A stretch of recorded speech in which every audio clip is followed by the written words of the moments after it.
Close ends. John McCain and Sheldon Whitehouse doubled down on their bipartisan effort encouraging the U.S. Supreme Court to create a new standard for determining the constitutionality of partisan gerrymandering. Time Philadelphia, an emotional sen. John McCain on Monday leveled a blistering attack on what he called the half-baked, spurious nationalism that seems to have inspired President Trump's administration to retreat from the world stage.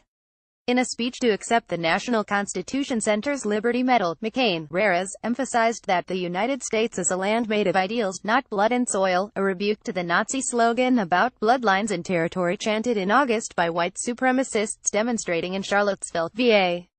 Anna Times resounding. McCain drew applause and cheers at the Philadelphia event when he said to fear the world we have organized and led for 3/4 of a century, to abandon the ideals we have advanced around the globe, to refuse the obligations of international leadership and our duty to remain the last best hope of earth for the sake of some half-baked, spurious nationalism cooked up by people who would rather find scapegoats than solve problems is as unpatriotic as an attachment to any other higher dogma of the past that Americans consign to the ash heap of history.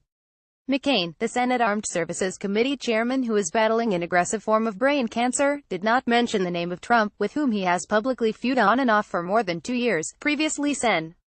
John McCain, doctors gave me poor prognosis on cancer fight. Previously John McCain says he is a no on Graham Cassidy bill, leaving Obamacare repeal in peril, but it was clear that he was talking about the Trump White House, which has taken an America First stance toward international affairs. Trump was criticized for his response to this summer's Charlottesville violence, which included the death of a woman who was hit by a vehicle deliberately driven into a crowd of counter-protesters. Trump said both sides were to blame. McCain emphasized the need for the United States to preserve its ideals at home and champion them abroad. We have done great good in the world. That leadership has had its costs, but we have become incomparably powerful and wealthy as we did, McCain said. We have a moral obligation to continue in our just cause, and we would bring more than shame on ourselves if we don't. We will not thrive in a world where our leadership and ideals are absent. We wouldn't deserve to, he added. The National Constitution Center said it awarded its Liberty Medal to McCain, a former prisoner of war during the Vietnam War, for his lifetime of sacrifice and service.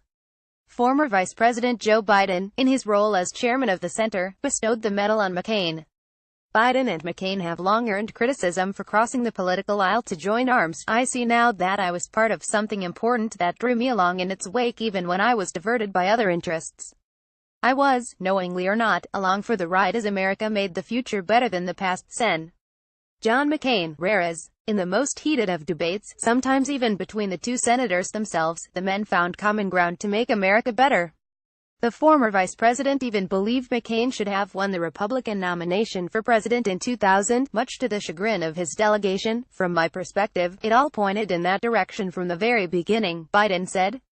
Each year, the Liberty Medal is awarded to men and women of courage and conviction who have strived to secure the blessings of liberty to people the world over, according to the organization. Previous recipients include Nelson Mandela, Sandra Day O'Connor and Colin Powell.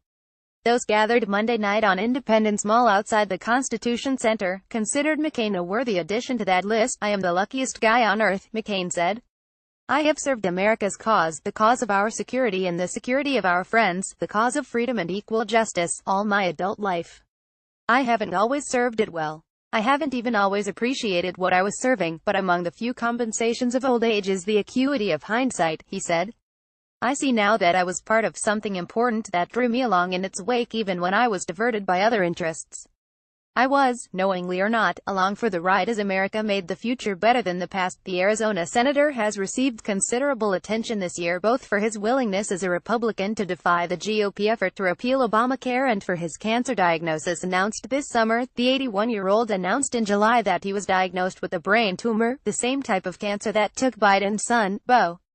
He's been receiving radiation and chemotherapy treatment at the National Institutes of Health since the Senate began its summer recess, and has kept a working schedule. Former Vice President and Chair of the National Constitution Center speaks before awarding the 2017 Liberty Medal to Sen. John McCain Monday night at the National Constitution Center in Philadelphia. Photo Jerry Haprican, The News Journal. Biden said McCain's drive to continue serving the country is an example to all Americans. To paraphrase Hemingway, when we grow stronger and all our broken parts, John, you were broken many times, physically and otherwise, and you've always grown stronger, Biden said. But what you don't really understand, in my humble opinion, is how much courage you give the rest of us in looking at you. It matters. McCain became a focal point when he took a stand against efforts to dismantle the Affordable Care Act, efforts that former President Barack Obama and Biden championed.